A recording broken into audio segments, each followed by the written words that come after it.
కొణిదెల పవన్ కళ్యాణ్ అమ్మ కడుపున ఆఖరివాడిగా పుట్టిన అందరికీ మంచి చేయాలి, మేలు జరగాలి అనే విషయంలో ముందువాడుగా ఉంటాడు.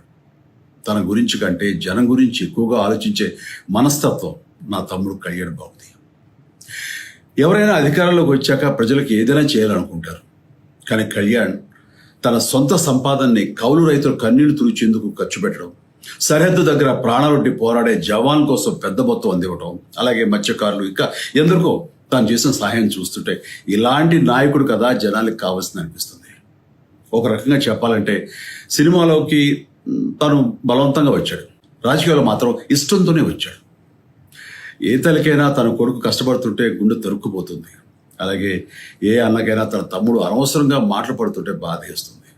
అలా బాధపడుతున్న నా తల్లికి ఈ అన్నయ్యగా ఒక మాట చెప్పాను. నీ కొడుకు ఎంతోమంది తల్లుల కోసం, వాళ్ళ బిడ్డల భవిష్యత్తు కోసం చేసే యుద్ధం అమ్మా ఇది.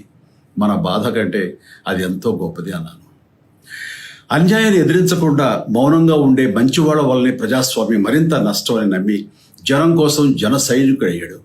తాను బలంగా నమ్మిన సిద్ధాంతం కోసం తన జీవితం రాజకీయాల్లోకి అంకితం చేసిన శక్తిశాలి పవన్ కళ్యాణ్. ప్రజల కోసం, రాష్ట్ర భవిష్యత్తు కోసం ఆ శక్తిని వినియోగించాలి అంటే చట్టసభలో అతని గొంతు మనం వినాలి. జనమే జయమును నమ్మే జనసేనాని ఏమి చేయగలడో